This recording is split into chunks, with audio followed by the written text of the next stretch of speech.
Guys, आइए आज हम मध्यकालीन भारत के बारे में पढ़ते हैं। मध्यकालीन भारत जो है हमारा, उसमें जो विदेशी आक्रमण है उनके बारे में हम पढ़ रहे हैं। तो सबसे पहले आता है हमारा मोहम्मद बिन कासिम। ये सबसे पहला व्यक्ति था जिसने भारत पे आक्रमण किया था। फिर आता है मोहम्मद गजनवी।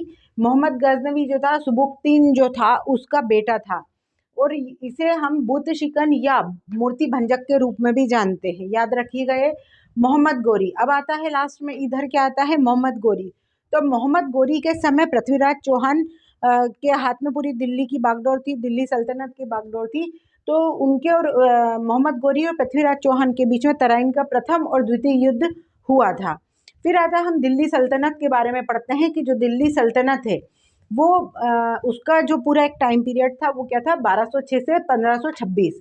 इसके बीच में दिल्ली सल्तनत का पूरा जो कार्यकाल है, या आप ये समझिए एक टाइम पीरियड था। इसमें आता है सबसे पहले गुलाम वंश, फिर आता है खिलजी वंश, तुगलक वंश, सैयद वंश, लोधी वंश। कितने वंश आते हैं इसमें? 5 वंश आते हैं, गुलाम, खिलजी, तुगलक, सैयद और लोधी। ठीक, अब इसमें हम गुलाम वंश के बारे में पढ़ रहे हैं कि इस दौरान कौन कौन से शासक यहाँ पे रहे। तो पहले आता है कुतुबुद्दीन ऐबक, जिसने कुतुब मीनार बनवाई है, आपको याद होगा। इल्तुतमिश की जो बेटी थी रजिया सुल्तान, एकमात्र महिला शासक थी ये। तो रजिया सुल्तान के बारे में भी आपने पढ़ा है। फिर आते हैं इसमें बलबन। बलबन को हम किस लिए जानते हैं? लौह और रक्त की नीति। ये क्वेश्चन पूछा गया है कंपटीशन में। लौह और रक्त की नीति किसने अपनाई थी? तो बलबन ने अपनाई थी। फिर आता है हमारा खिलजी वंश। तो खिलजी वंश के जो 2 शासक थे जो फेमस थे, उनके बारे में पढ़ रहे हैं। फेमस का मतलब है कि जिन्होंने ज़्यादा टाइम यहाँ पर अपनी सल्तनत को रखा या अपने शासन को रखा। अलाउद्दीन फिरोज खिलजी। फिर आता है अलाउद्दीन खिलजी, जिसके बारे में हमने फिल्म भी देखी है पद्मावत के बारे में। तो यहाँ पद्मावत ग्रंथ भी इसी के कार्यकाल में लिखा गया है, जो मलिक मोहम्मद जायसी ने लिखा है। ये सब आपका कंपटीशन एग्जाम का है बेटा। यहाँ पर अमीर खुसरो जो है इसके कवि थे। तो यहाँ पर उसे तोता हिंद किसे कहा गया? अमीर खुसरो को कहा गया। फिर दलहा लवी, ये दूसरे कवि थे। ये 2 कवि इसके राज में थे। फिर आता है तुगलक वंश। तुगलक वंश में आता है गयासुद्दीन तुगलक, मोहम्मद बिन तुगलक, जिसे याद रखिएगा, फिर से कंपटीशन एग्जाम का क्वेश्चन है। मोहम्मद बिन तुगलक को बुद्धिमान लेकिन मूर्ख शासक की उपाधि मिली थी।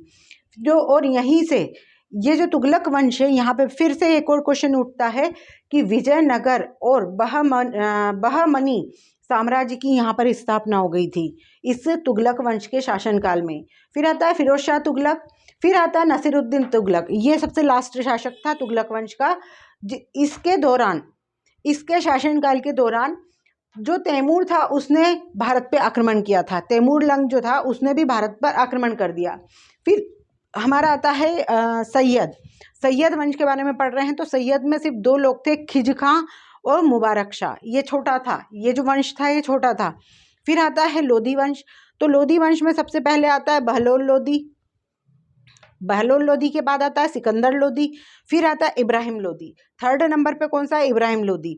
अब इब्राहिम लोधी के बाद जो टाइम था, उस टाइम पर याद रखिएगा कंपटीशन में पूछा गया क्वेश्चन है, पानीपत का प्रथम युद्ध हुआ था बाबर और इब्राहिम लोधी के बीच।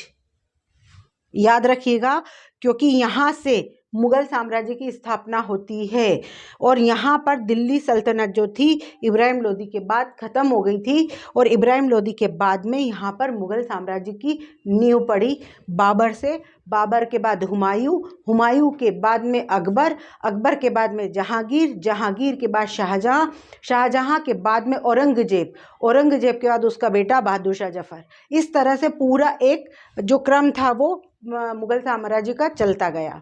Thank you.